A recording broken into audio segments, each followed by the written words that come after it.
Good luck to you on that. Let me talk about a couple of things that the two of you have in common. One is you both actually support a constitutional balanced budget amendment, you with exceptions on a lot of the things actually that drive up the debt, which are wars and some of the entitlement programs. Where do you stand now as you look ahead to this debt ceiling fight? Both of you who believe that there ought to be a balanced budget amendment. You're a Democrat. I can almost assure you that the Democrats are at the beginning going to say, we're not going to negotiate this. We're not going to talk about spending cuts. Where do you come down on raising the debt ceiling and whether it should be connected to spending cuts? Let's look at where we are right now. 40 cents of every dollar that we spend in this Congress is borrowed. Interest on the debt is our third largest expenditure. We have a debt that almost equals our gross domestic product.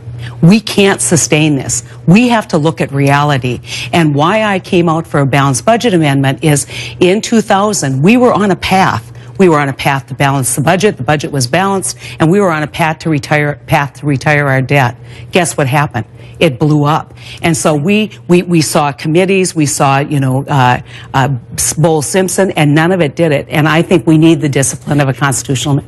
So, but in the debt ceiling is going to be the first thing you're going to deal with, and Republicans are going, as I'm sure the Congressman will tell you, are going to want to have at least $1 in spending cuts for every dollar that they raise that debt limit. Is that something you could support? We cannot jeopardize the full faith and credit and the credit rating of this country. So no.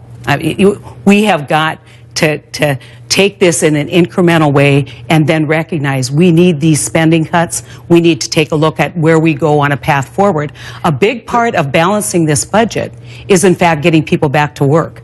That balances us twice, so that's another big piece of it that's not really getting talked about here. But you don't want to link the two of them, the spending cuts and the raising the debt ceiling.